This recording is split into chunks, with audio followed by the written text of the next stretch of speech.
Capítulo 14. A capital ocidental. Segundo dia. No dia seguinte, Mao foi convocada por ninguém menos que Lahan. É verdade. Acabei esquecendo de mencionar, disse o homem de olhos de raposa e cabelos desalinhados, enquanto tomava um gole de chá. Ao lado dele estava o gentil Rikusson. Estavam em um pavilhão da mansão, próximo ao oásis, que tornava o lugar arejado e fresco. Toda a casa parecia ter sido projetada para maximizar as oportunidades de se refrescar. Recebi ordens para vir até aqui pessoalmente por diversos motivos. Digamos assim, alguns assuntos de negócios a tratar. Todos tinham seus talentos, supôs Mao, e Lahan era do tipo que aparecia sempre que números complicados estavam envolvidos. Quanto ao motivo de Rikusson estar ali, meu superior não quis deixar a capital, então vim em seu lugar. Observou Mao. Parece-me um superior bem inútil, senhor, devo dizer. Aprecio sua franqueza, Mao, mas aqui e agora acho que um mínimo de discrição cairia bem, respondeu Lahan. Era uma daquelas raras ocasiões em que ele parecia realmente sério. De todo modo, Mao entendeu o recado e manteve o tom educado. Após o encontro da noite anterior com Bacen e depois com Jinshi, Mao foi direto para a cama, mas aparentemente todos os outros permaneceram acordados, e os resultados não tinham sido nada bons. Parecia confusão demais para pouca coisa, mas Mao fez o possível para ignorar. Ela ainda tinha marcas vermelhas onde Bacen a agarrou, e seu principal interesse no momento era se livrar delas. Falando em Jinshi e Bacen, eles tinham uma reunião marcada para aquela tarde. Toda essa coisa de conduzir políticas durante o jantar e a constante tentativa de impressionar uns aos outros pareciam a Mao uma tremenda dor de cabeça. Já seria ruim o suficiente lidar com Gyokuen, que agora tinha uma imperatriz como filha, e ainda adicionar estrangeiros à equação só tornava tudo mais deprimente. Então, sobre o que você queria conversar comigo? Perguntou Mao. Sim, de fato. Lahan deslizou seus óculos pelo nariz com o dedo indicador e então tirou um papel dobrado de dentro da túnica. Era um cartaz de procurado, finamente detalhado. A imagem mostrava uma mulher, ainda relativamente jovem, de traços graciosos. Isso por si só a tornava parecida com muitas outras, mas a descrição no cartaz eliminava as dúvidas. Olhos vermelhos, cabelos brancos, pele pálida. Aquilo restringia bastante as opções. Para Mao, só havia uma pessoa que se encaixava na descrição. A Dama Branca? Fomos vê-la juntos. Sim, fomos, confirmou Lahan, mostrando em seguida um segundo pedaço de papel. Quem é esse? Desta vez, havia um homem no cartaz de procurado. Infelizmente, uma ilustração nunca se parecia muito com a realidade, e Mao raramente se lembrava de rostos de pessoas que não lhe interessavam, de qualquer maneira. Em resumo, ela não tinha a menor ideia de quem fosse. Lahan alinhou os dois cartazes lado a lado. Algo cutucou a memória de Mao, como se talvez já tivesse visto aquele homem em algum lugar. Encontramos esse sujeito há alguns dias, disse Lahan. Correto, acrescentou Rikusson. Tenho certeza absoluta. Sir Rikusson nunca esquece um rosto. Talvez seja meu único talento, comentou modestamente. Ok. Ele ainda não parecia exatamente adequado para o serviço militar, mas considerando que o excêntrico estrategista a quem servia não conseguia distinguir rostos, ter alguém como Rikusson por perto era incrivelmente útil. Aquela aberração de monóculo tinha mesmo um dom quase sobre-humano para achar talentos e usá-los. Quando exatamente isso aconteceu? Há cerca de 2 dias atrás. Não acho que ele esperava ser encontrado. Estava disfarçado de carregador, ajudando a descarregar mercadorias. E mais, a carga em questão pertencia a um comerciante de Chao. Chao, um país além da região desértica a oeste de Li, estava em uma posição precária. Ao sul havia montanhas, mas nos outros 3 lados era cercada por nações maiores. Como Mao se lembrava, as 2 emissárias especiais que haviam visitado a corte no ano anterior tinham vindo de Chao. E uma dessas emissárias estava fornecendo armas de fogo, as Feifa, ao clã Shi. O rosto de Mao se fechou. Isso é ruim, não é? Em termos gerais, eu diria que sim. Isso significava que as mesmas pessoas que estavam causando problemas na capital agora estavam aparecendo entre os comerciantes de Chao. E, se estavam ligados à Dama Branca, havia a possibilidade de estarem traficando ópio e estarem envolvidos com os bandidos também. Mesmo alguém tão politicamente ignorante quanto Mao Mao podia entender. Se outra nação estava abrigando pessoas assim, aquilo era um péssimo sinal. E o pior é que Chao é um lugar fechado. Em outras palavras, mesmo que quisessem capturar um criminoso, não poderiam simplesmente invadir. Normalmente não teríamos como pôr as mãos nele, continuou Lahan. Ainda assim, era difícil acreditar que alguém tivesse atravessado para outro país e estivesse agindo por conta própria, sem nenhum vínculo com o próprio governo. Mas não podemos dizer nada sobre isso. Esse é o problema. O testemunho, no fim das contas, vinha de apenas um soldado que supostamente tinha boa memória. Não importava o que Rikuson dissesse, qualquer um poderia alegar que ele era só uma pessoa que podia muito bem estar enganado sobre quem vira. Lahan até poderia tentar avisar a capital, mas, mesmo que usassem o cavalo mais veloz do mundo, levaria mais de 10 dias para entregar a mensagem, e outros 10 para receber uma resposta. Era por isso, aparentemente, que ele tinha trazido o assunto até Mao Mao. "O que exatamente você quer de mim?" ela perguntou. "Quero que você esteja no banquete. É por isso que te deram um quarto, não é? Aqui, nesse momento, você é uma princesa do clã lá." Mao Mao não disse nada, mas sua expressão fez Lahan se apressar em dizer: "Por favor, não mostre suas presas, digo, seus dentes para mim. Quem sabe quem pode estar olhando? Olha só, até o Sir Rikuson tem medo de você." "Eu não vi nada, senhor. Absolutamente nada, senhora," disse Rikuson, olhando fixamente para o céu azul como se nada tivesse acontecido. Talvez ele fosse um homem melhor do que Mao Mao lhe dera crédito. Em resumo, as negociações comerciais em questão tornavam aquele homem importante demais para ser ignorado, fosse ele um mercador legítimo ou não. Mas, se houvesse mais coisa por trás, isso podia trazer problemas sérios. Se ele fosse genuíno, poderia a Dama Branca estar com ele? E nesse caso, será que ela teria preparado algum veneno estranho com sua alquimia? Ou talvez estivessem apenas usando narcóticos comuns. Talvez houvesse até algum outro plano em andamento. Pode haver venenos raros envolvidos. "Você não está curiosa?" disse Lahan. "Um truque sujo. Se achasse que isso faria Mao Mao colaborar. Se pegarmos o homem, você terá liberdade para investigar exatamente que tipo de veneno são." Dessa vez ela não disse nada, mantendo o rosto neutro. "Claro, se não tiver interesse, deixa pra lá." Mao Mao suspirou e Lahan sorriu abertamente. Sim, era verdade, ele a tinha nas mãos, mas ela odiava concordar tão facilmente. Receberia uma remuneração, é claro, mas se perguntou se não poderia pedir algo a mais. A imagem da consorte Li Shu passou por sua mente. "Então você consegue se lembrar de qualquer pessoa que tenha visto ao menos uma única vez, correto?" perguntou Mao Mao, voltando-se para Rikuson. Ele finalmente baixou o olhar do céu. "Sim, senhora. Não é um talento muito interessante, devo admitir." "Certo. Então você conseguiria determinar a partir do rosto de alguém se duas pessoas são realmente parentes de sangue?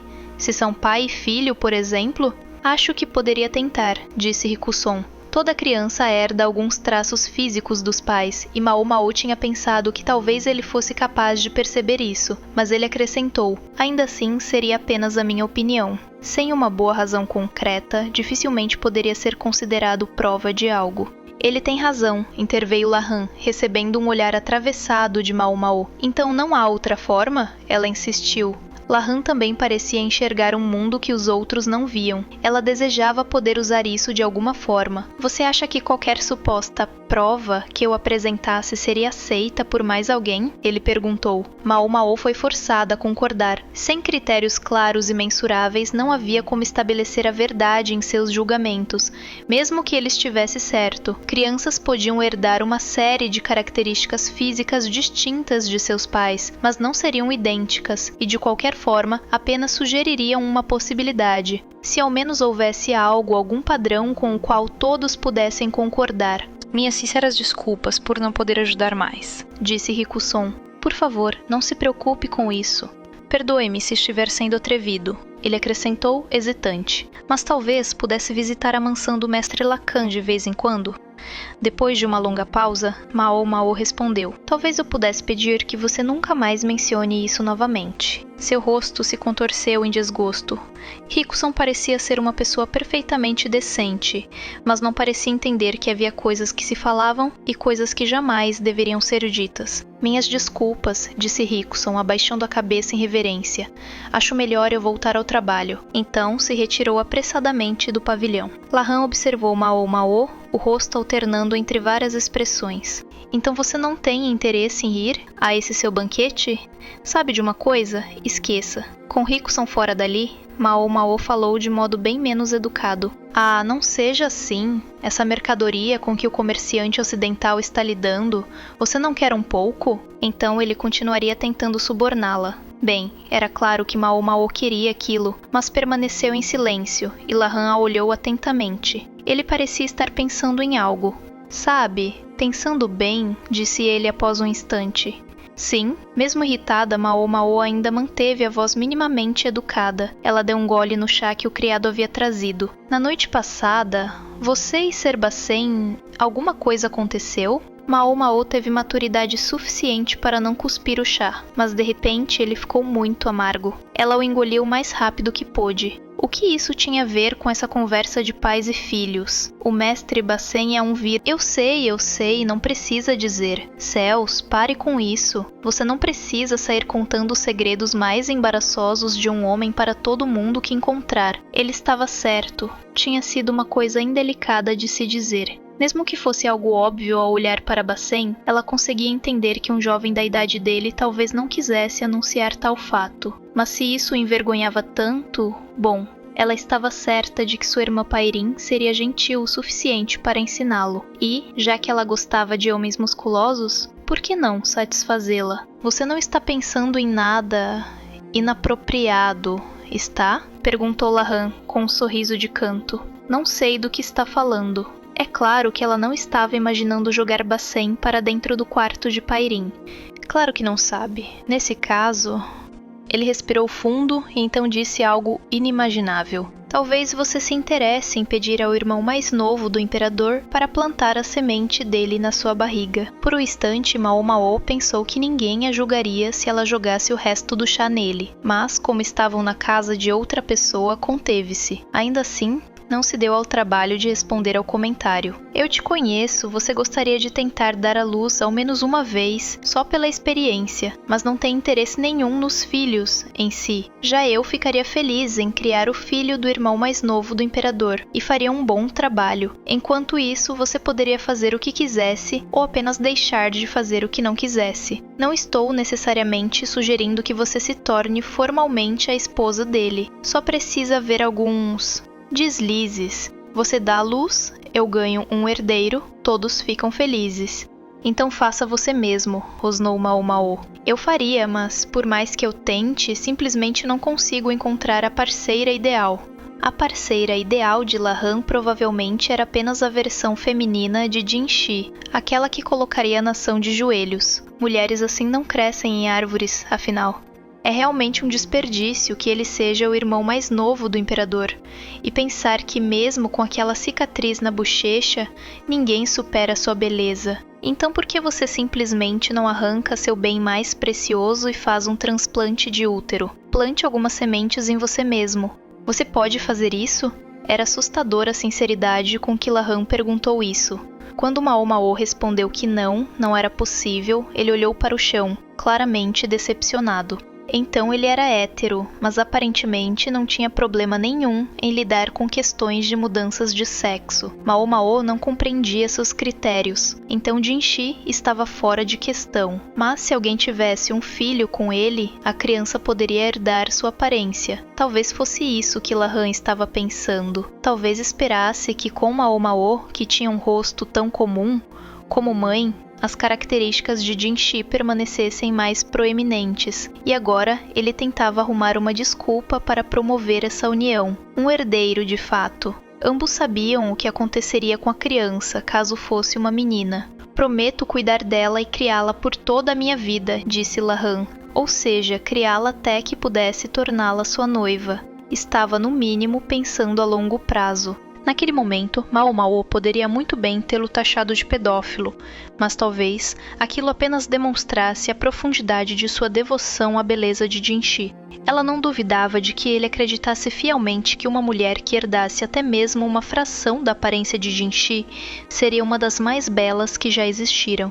Também não duvidava de que Lahan fosse um caso perdido, completamente inútil, e que se alguém algum dia lhe perguntasse se conhecia algum bom partido, ele seria a última pessoa que ela apresentaria.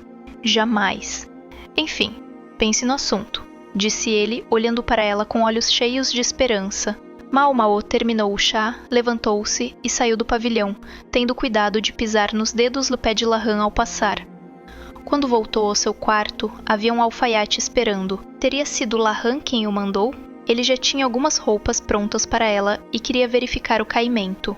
Os padrões e enfeites eram um pouco diferentes do que Mao Mao estava acostumada. Havia uma saia que quase parecia parte de um vestido ocidental.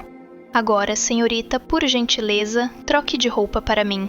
O alfaiate, que usava um rouge vermelho vivo, a fez experimentar uma grande variedade de roupas. Se Lahan estava por trás disso, ele estava sendo incomumente generoso. Mao Mao passou a próxima hora sendo tratada como uma verdadeira boneca de vestir. Quando o alfaiate finalmente se foi, Mao Mao deitou-se na cama. Só então percebeu algo sobre a mesa. Uma caixa de madeira de excelente qualidade. Imagino que devo usar o que estiver aqui dentro. Talvez fosse algum adorno para o vestido, pensou, mas, ao abrir, encontrou um palito de cabelo prateado. Por um instante pensou que aquele fosse o mesmo palito prateado que jamais esperava ver de novo. Era uma peça lindíssima, gravada com a imagem da lua e de flores e papoulas. Era adorável, sim, mas Mao Mao abriu um sorriso ao perceber o que as papoulas significavam. Ela foi em frente e colocou o enfeite no cabelo, só porque sim. Estranhamente, parecia bastante adequado,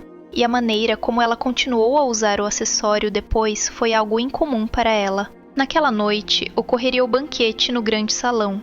Estavam lá todas as figuras importantes, inclusive as vindas da capital. Grandes homens que antes haviam olhado para Jinxi com luxúria ou desprezo, quando ainda acreditavam que ele fosse um eunuco, agora se atropelavam para lhe servir uma bebida. Mao Mao teve que se conter para não rir. Sentou-se meio passo atrás de Lahan, que já estava acomodado. Homens e mulheres normalmente não se sentavam juntos, mas Mao Mao estava sendo tratada como convidada. Em outro ponto do salão, Jinxi estava sentado ao lado de Liu Quen, e diagonalmente oposto a eles, um homem de meia idade, de porte médio. Ele é... bom, você pode ver, disse Lahan. Apesar das palavras ambíguas, Mao Mao sabia exatamente o que ele queria dizer. Uriu, o pai de Lishu. Certamente se poderia dizer que ele se parecia com a consorte, mas, ao mesmo tempo, não se parecia tanto assim com ela. Só para confirmar, Mao Mao olhou novamente para Lahan. Ele entendeu muito bem o que ela queria dizer, mas deu a única resposta apropriada. Com quem exatamente devo compará-lo? Ele tinha razão, o assunto da consorte Lishu não deveria ser tornado público. Mao Mao tinha sido descuidada, mas o fato de Lahan ter adivinhado imediatamente o que ela estava pensando mostrava que os rumores já circulavam pela corte. Além disso, por estar fora do palácio interno sob dispensa especial, Lishu cobria o rosto com um véu sempre que estava na presença de um homem. Ela não era exatamente proibida de mostrar seu rosto, mas provavelmente tentava evitá-lo o máximo possível. Ela nem sequer estava presente neste jantar. Em vez disso, uma jovem estava sentada ao lado de Uriu. Ela lançava olhares furtivos a Jinxi. Pelo corte do manto e pela maneira como ela escondia a boca com o leque, Mao Mao percebeu que era a meia-irmã que havia dado um tapa em Lishu. A meia-irmã puxou a manga do pai e disse algo, ao que Uriu, em um jeito de qualquer coisa pela minha querida filhinha, virou-se para Jinxi e começou a conversar, claramente na esperança de apresentar sua garotinha. Mao Mao observou a cena se desenrolar. A meia-irmã parecia ter uma obsessão fútil por aparências. Francamente, todo o arranjo, com homens e mulheres misturados, parecia estranho para Mao Mao. Suas próprias qualificações para estar presente ali entre todos aqueles figurões consistiam em nada mais, nada menos que ser parente de Lahan, e Mao Mao se perguntava se era realmente aceitável que ela estivesse ali. Talvez fosse justamente esse o ponto. Muitos dos outros homens presentes pareciam pensar da mesma forma que Uriu. Era visível a ânsia deles em apresentar as próprias filhas a Jinshi. A filha de Gyokuen já era uma imperatriz, o que significava que o dono da casa podia se dar ao luxo de parecer bastante plácido sobre o assunto. Na verdade, ele parecia estar se divertindo muito observando a reação de Jinshi a tudo aquilo. Sim, ele realmente era o pai da imperatriz Gyokuyou. Até as servas coraram ao notar a beleza de Jinshi, mas não era o suficiente para fazê-las esquecer que estavam em serviço. Estavam sempre atentas para que nenhuma taça ficasse vazia. Assim que um prato era esvaziado, outro já era trazido. Infelizmente, os altos oficiais quase não comiam. Uriu, por exemplo, mordiscava um pouco de arroz e carne de cordeiro com osso, mas não aceitava nada além de álcool. Lahan parecia gostar do peixe, era praticamente tudo o que comia. Isso parecia de alguma forma tranquilizar os chefes. Mao Mao provou um pouco também. Era um peixe branco, em conserva e salgado, provavelmente a forma que tinham encontrado de preservá-lo. O cheiro era estranho, mas provavelmente só fermentado, não estragado. Acostumada a ter peixe fresco na capital, Mao Mao achou que o sabor deixava a desejar, mas, para Lahan, o peixe fedorento era melhor do que a carne de cordeiro. Mao Mao, bastante indiferente a tudo isso, comeu até se fartar. Já as filhas de vários oficiais limitavam-se a delicados goles de suco, para não borrar o ruge em seus lábios, mas Mao Mao não se importava com o que elas faziam. A elegância com que estava vestida aparentemente tinha sido aprovada, mas se ela estivesse usando suas roupas usuais, eles a teriam expulsado por ser uma criada suja. Mais de um homem se aproximou de Sverlahan para perguntar quem era sua honrada irmã mais nova, mas ao vê-la sorrir com sopa de frango respingada pelo rosto, apenas sorriam sem graça e recuavam. Certamente logo se espalharia o rumor de que toda a família de Lahan era excêntrica. O jantar não trouxe nada muito fora do comum, mas diferia bastante dos banquetes do palácio. Aqui cada um se servia em grandes travessas comunitárias. Se houvesse veneno em alguma coisa, teria que ser algo colocado diretamente pelos servos. Me pergunto como será que esse banquete vai terminar. Ela sabia o que eram banquetes, mas as roupas exóticas sugeriam que aquele em particular seria bem diferente de qualquer banquete que Mao Mao conhecesse. Seu velho a havia ensinado que no oeste os banquetes eram menos sobre comida e mais sobre aproveitar a dança, mas ela não entendeu aquilo direito. E verificar se havia veneno numa situação dessas era ainda mais difícil de imaginar. Para começar, quando não se sabia quem iria comer de cada prato, era preciso vigiar de perto os criados que serviam a comida, e sem conhecer os ingredientes, era fácil confundir um tempero comum com uma erva venenosa. Por isso, Mao Mao tentava memorizar os sabores e a aparência de cada prato. Normalmente, a regra número 1 em um banquete formal como este era comer o mínimo possível, mas, com todo respeito ao pai da imperatriz Gyokuyou, isso era algo que Mao Mao simplesmente não poderia fazer. Enquanto comia, alguém colocou diante dela uma taça de vinho. Pensando que fosse um criado atencioso, ela olhou para cima e descobriu que a taça vinha do homem sentado ao seu lado. Ele não se importava que os criados lhe servissem bebida, mas não planejava bebê-la. Então era o bonitão que havia sido tão atencioso. Muito obrigada, mestre Rikuson, disse Mao Mao. Você não precisa usar títulos formais comigo, Lady Mao Mao. O Lady foi o suficiente para trazer uma carranca pronunciada ao rosto de Mao Mao, mas teria sido igualmente irritante corrigi-lo, e parecia que essa provocação era de propósito. Ela nunca sabia bem como lidar com aquele sujeito. Rikuson, então, disse ela, sentindo-se estranha ao chamá-lo assim, mas preferindo isso a ser chamada de Lady de novo. Rikuson, aparentemente satisfeito, sorriu. Nesse caso, Mao Mao, não sou muito bom em lidar com álcool. Ficaria feliz se pudesse beber em meu lugar. Bem, com um convite desses, como ela poderia recusar? E precisamos ter certeza de que não há nada de errado com o vinho. Ela levou a taça aos lábios. Era vinho de uva, não muito alcoólico. Então, tomou um gole de água para limpar o paladar e passou para a próxima rodada de pratos. Os criados claramente não priorizavam Mao-Mao, então ela teve que se servir. Mas, novamente, essa mistura de homens e mulheres era estranha. A maioria das pessoas esperava que uma mulher como Mao-Mao permanecesse quietinha nos bastidores. É esse que você queria? Alguém perguntou. Sim, obrigada. Foi Rickson quem estendeu a mão e pegou o prato que Mao-Mao queria. Aparentemente ele não havia sido designado para aquele estrategista excêntrico à toa. Sua decência deve tê-lo ajudado a sobreviver ao serviço. Ele começou a chamar os criados periodicamente, dizendo que queria isto ou aquilo. No início parecia que ele estava apenas testando-os, mas então ela ouviu observando seus rostos e corpos. Ele os está memorizando, ela pensou. Mais uma razão para Mao-Mao não se esforçar para lembrar dos rostos dos serviçais. Ela poderia deixá-los se preocupar com isso enquanto ela aprendia mais sobre a comida. Que lindo grampo de cabelo você tem, comentou Rickson. Acha mesmo? Então ele também sabia como manter uma conversa educada.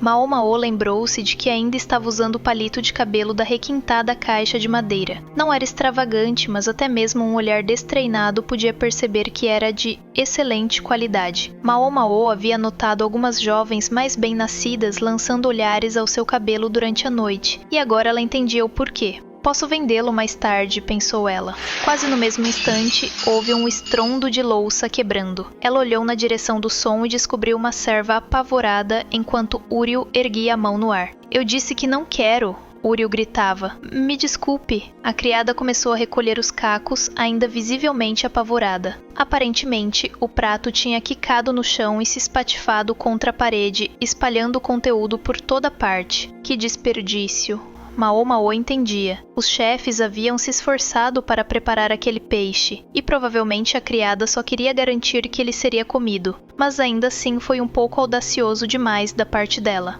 Os outros na sala pareciam chocados. Uriel, percebendo a comoção que causara, esforçou-se para parecer calmo novamente. Perdoem-me, por favor, olhem para mim. Estou terrivelmente arrependido, ele disse, dirigindo um sorriso para a sala, mas isso não trazia de volta a comida desperdiçada. E embora já circulassem rumores pouco favoráveis sobre ele, sua reação deixava claro que era de temperamento explosivo. Gyokuen acariciou a barba e sussurrou para o outro servidor. Presumivelmente, instruía que a mulher fosse punida ou até mesmo dispensada. Só se podia esperar que a misericórdia fosse uma das coisas em que ele se assemelhava à filha.